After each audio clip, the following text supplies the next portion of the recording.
الحمد للہ وحدہ لا شریک لہ والصلاة والسلام علی من لا نبی بعدہ اما بعد اعوذ باللہ من الشیطان الرجیم بسم اللہ الرحمن الرحیم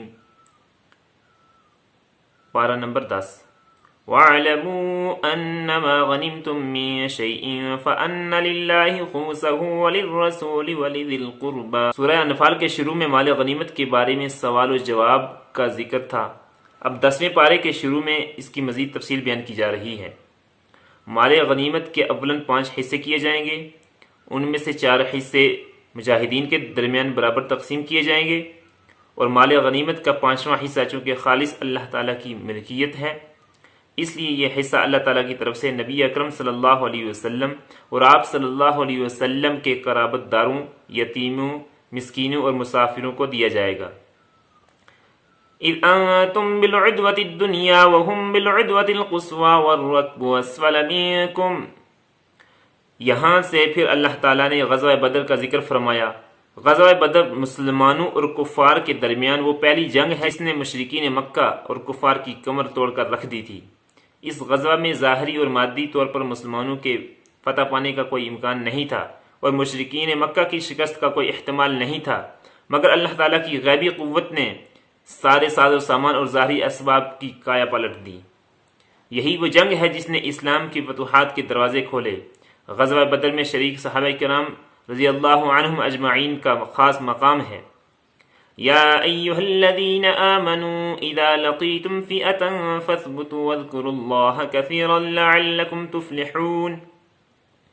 یہاں سے لے کر آیت نمبر 47 تک بتایا گیا ہے کہ اگر مسلمان میدان جنگ میں اللہ تعالیٰ کی مدد و نصرت حاصل کرنا چاہتے ہیں تو 6 چیزوں کا اہتمام کریں۔ میدان جنگ میں ثابت قدمی اختیار کرنا، کثرت کے ساتھ اللہ تعالیٰ کا ذکر کرنا، اللہ تعالیٰ اور اس کے رسول صلی اللہ علیہ وسلم کی اطاعت کرنا، آپس کے اختلافات سے پرہیز کرنا، اگر جنگ میں ناموافق حالات آ جائیں تو صبر کرنا، کفار کی طرح تکبر اور ریا نہ کرنا۔ یہ 6 چیزیں ایسی ہیں جو اللہ تعالیٰ کی مدد اور نصرت کو کھینچ کر لاتی ہیں۔ وَأَعِدُّوا لَهُم مَّا اسْتَطَعْتُم مِّن قُوَّةٍ وَمِن رِّبَاطِ الْخَيْلِ۔ اس آیت میں مسلمانوں کو سمجھایا جا رہا ہے کہ جنگی ہتھیار اور جنگ کے لیے خوب تیاری کیا کرو۔ البتہ یہ ضروری نہیں کہ جتنا ساز و سامان کفار کے پاس ہے مسلمانوں کے پاس بھی اتنا ہونا چاہیے، بلکہ مسلمان اپنی طاقت کے مطابق خوب تیاری کریں۔ جنگ کے لیے تیاری کرنا فرض ہے۔ ما كان لنبي ان يكون له اسرى حتى يثخن في الارض تريدون عرض الدنيا والله يريد الاخرة۔ جب غزوہ بدر میں مسلمانوں کو فتح ہو گئی، کفار کو شکست ہوئی اور ان کے 70 سردار بھی گرفتار کر لیے گئے، تو نبی اکرم صلی اللہ علیہ وسلم نے حضرات صحابہ کرام رضی اللہ عنہم اجمعین سے ان کے بارے میں مشورہ کیا کہ ان کے ساتھ کیا کیا جائے۔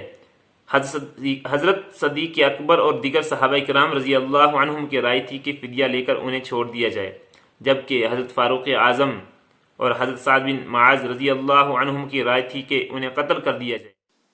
نبی اکرم صلی اللہ علیہ وسلم نے رحمت للعالمین ہونے کی وجہ سے فدیہ لے کر چھوڑنے والی رائے کو پسند کیا، تو اس پر ان صحابہ کرام رضی اللہ عنہم کے لیے اللہ تعالیٰ کی طرف سے عتاب نازل ہوا جنہوں نے فدیہ لے کر چھوڑنے کی رائے دی تھی کہ اگر اللہ تعالیٰ کا حکم پہلے نہ آ چکا ہوتا تو جو فدیہ تم نے لیا ہے اس کے بدلے تم پر عذاب نازل ہوتا۔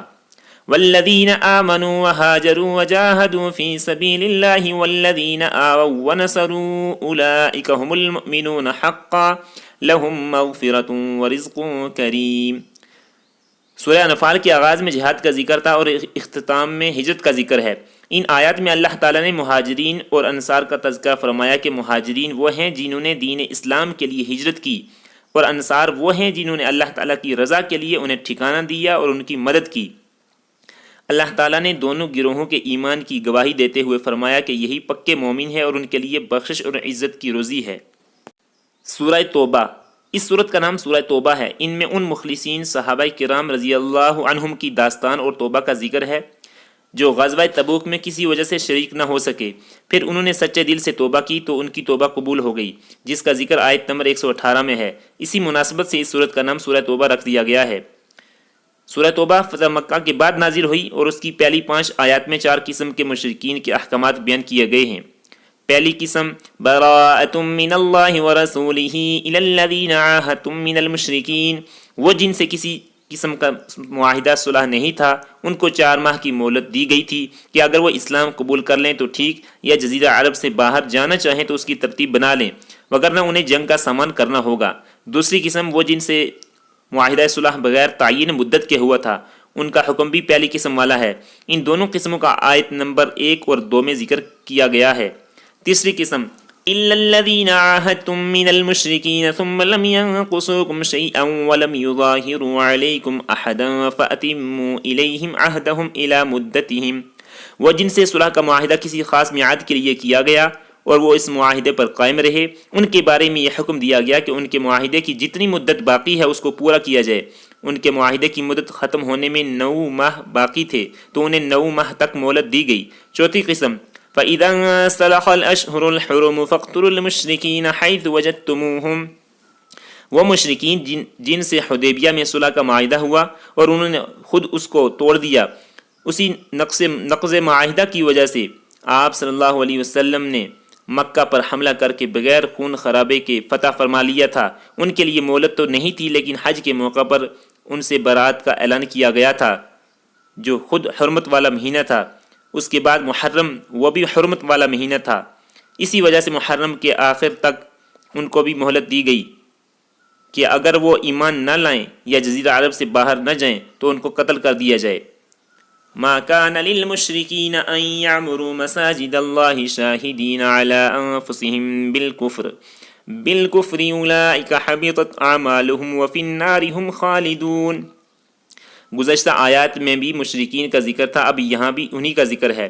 مشرکین بیت اللہ کی تعمیر کرتے اور حاجیوں کو پانی پلاتے تھے اور مسلمانوں کے مقابلے میں اس پر فخر کرتے تھے کہ اس سے بڑھ کر کسی کا کوئی عمل نہیں ہو سکتا۔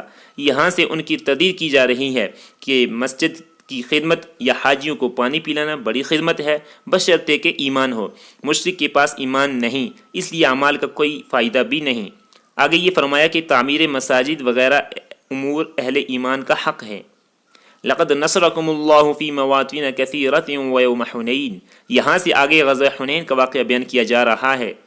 فتح مکہ کے بعد قبیلہ بنو حوازن جس کا سردار مالک بن عوف تھا، مسلمانوں پر حملہ کرنے کے لیے تیاری کی۔ آپ صلی اللہ علیہ وسلم کو وہی اطلاع ہوئی تو صحابہ کرام کا 14,000 کا لشکر لے کر حنین کے مقام پر پہنچ گئے جہاں یہ جنگ ہوئی۔ تعداد کی کثرت کی وجہ سے کچھ صحابہ کرام رضی اللہ عنہم کی زبان سے نکل گیا کہ آج ہم کسی سے مغلوب نہیں ہو سکتے۔ یہ بات اللہ تعالیٰ کو پسند نہ آئی۔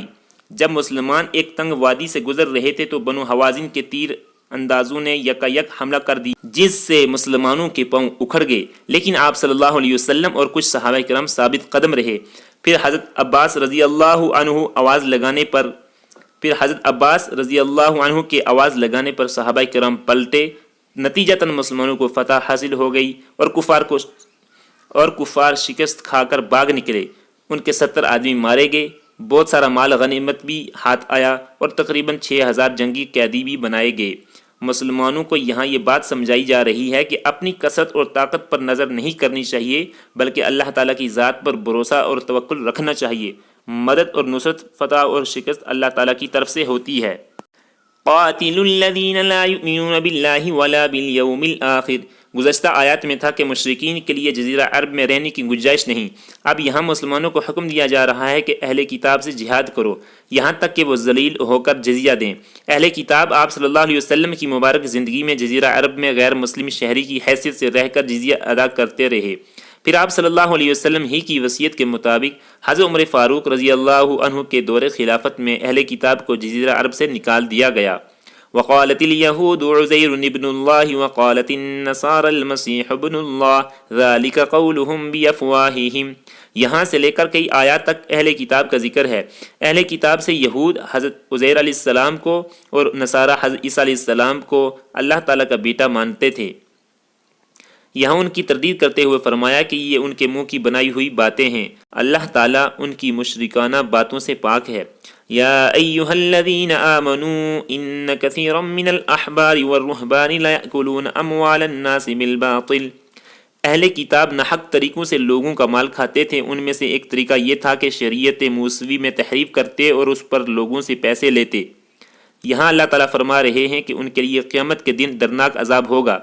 یا ایھا الذین آمنوا ما لکم اذا قیل لکم انفروا فی سبیل اللہ اثاقلتم الی الارض رضیتم بالحیاۃ الدنیا من الآخرۃ فمتاع الحیاۃ الدنیا فی الآخرۃ الا قلیل۔ یہاں سے لے کر تقریباً سورت کے آخر تک مختلف اعتبار سے غزوہ تبوک کا ذکر ہے۔ فتح مکہ اور حنین کے بعد جب آپ صلی اللہ علیہ وسلم مدینہ طیبہ پہنچے تو اطلاع ملی کہ رومی سلطنت کا بادشاہ ہرقل مدینہ منورہ پر ایک زبردست قسم کے حملے کے لیے تیاری کر رہا ہے۔ آپ صلی اللہ علیہ وسلم نے پورے مدینہ کے مسلمانوں کو تیاری کا حکم فرمایا اور 30,000 صحابہ کرام رضی اللہ عنہم کا لشکر لے کر آپ صلی اللہ علیہ وسلم نے پیش قدمی کی۔ مسلمانوں کے لیے یہ بات بڑی آزمائش کی تھی۔ سخت گرمی تھی، کھجوریں پک چکی تھیں، یہاں ان کے لیے سال بھر کا گزر بسر تھا، سفر بہت دور کا تھا، تقریباً 800 میل تھا، جنگ کے لیے ساز و سامان کم تھا، ادھر مقابلہ دنیا کی سپر پاور کے ساتھ تھا وغیرہ۔ آپ صلی اللہ علیہ وسلم اور مسلمانوں کے پیش قدمی کرنے کی وجہ سے کفار پر رعب طاری ہو گیا اور وہ واپس چلے گئے اور جنگ کی نوبت نہ آئی۔ منافقین قسمیں کھا کر حیلے بہانے کرنے لگے اور مدینہ میں رک گئے۔ چند ایک مسلمان بھی کسی وجہ سے نہ جا سکے، بعد میں انہوں نے توبہ کی، ان کی توبہ قبول ہو گئی۔ آگے آنے والی آیات میں منافقین کے نفاق اور جھوٹ کو تفصیل کے ساتھ بیان کیا جا رہا ہے۔ ان مومنین مخلصین کا ذکر بھی ہے جو غزوہ تبوک میں شریک نہ ہو سکے۔ اذ یقول لصاحبہ لا تحزن ان اللہ معنا، یہ ہجرت کے واقعے کی طرف اشارہ ہے جب مشرکین نے آپ صلی اللہ علیہ وسلم کا تعاقب کیا۔ آپ غار ثور میں 3 دن تک روپوش رہے۔ کھوجی جب غار کے منہ کے قریب پہنچے، صدیق اکبر رضی اللہ عنہ پر گھبراہٹ کے آثار ظاہر ہوئے تو آپ صلی اللہ علیہ وسلم نے فرمایا غم نہ کرو، اللہ ہمارے ساتھ ہے۔ یہاں نص قطعی سے حضرت ابوبکر صدیق رضی اللہ عنہ کی صحابیت ثابت ہے۔ اگر کوئی شخص صحابیت صدیق کا انکار کرے گا تو وہ دائرہ اسلام سے خارج ہو جائے گا۔ انما الصدقات للفقراء والمساکین والعاملین علیہا والمؤلفۃ قلوبهم وفی الرقاب والغارمین وفی سبیل اللہ وابن السبیل فریضۃ من اللہ واللہ علیم حکیم۔ گزشتہ آیات میں منافقین کے اعتراض کا ذکر تھا۔ وہ کہتے تھے کہ آپ صلی اللہ علیہ وسلم صدقات کی تقسیم انصاف نہیں کرتے، جس کو جتنا چاہے دے دیتے ہیں۔ اب اس آیت میں مصارف کی تعیین اور ان کے الزام کو رد کیا جا رہا ہے کہ اللہ تعالیٰ نے یہ بات خود متعین فرما دی ہے کہ صدقات کن لوگوں کو دینے چاہیے، اور آپ صلی اللہ علیہ وسلم تو اللہ تعالیٰ کے حکم کی تعمیل کرتے ہیں۔ زکوٰۃ کے مصارف 8 ہیں۔ نمبر 1 اور 2 فقراء اور مساکین۔ فقیر اور مسکین میں کچھ فرق ہے۔ فقیر اسے کہتے ہیں جس کے پاس کچھ بھی نہ ہو، اور مسکین کہتے ہیں جس کے پاس مال تو ہو مگر اس کی ضرورت پوری نہ ہوتی ہو۔ نمبر 3 عاملین، جن کو حکومت نے متعین کیا ہو زکوٰۃ کے اموال جمع کرنے کے لیے تو ان کی تنخواہ اموال زکوٰۃ سے دی جائے گی۔ مؤلفۃ القلوب، ان سے مراد وہ نو مسلم ہیں جو ضرورت مند ہوں ان کو اسلام پر برقرار رکھنے اور دل جوئی کے لیے زکوٰۃ دینا جائز ہے۔ یہ ذہن نشین فرما لیں کہ یہ مسئلہ اس وقت تھا، اب نہیں۔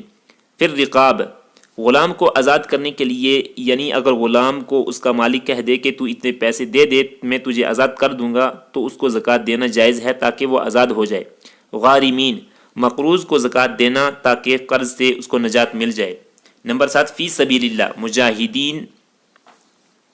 مجاہد جو جہاد پر جانا چاہتا ہو لیکن اس کے پاس سواری وغیرہ نہ ہو، اس کو زکوٰۃ دینا جائز ہے۔ اسی طرح وہ لوگ جو دینی کاموں، تعلیم و تعلم کی وغیرہ کی وجہ سے معاشی سرگرمیاں بجا نہ لا سکتے ہوں، ان کو بھی زکوٰۃ دی جا سکتی ہے، مثلا مدارس کے طلبہ اور اساتذہ وغیرہ۔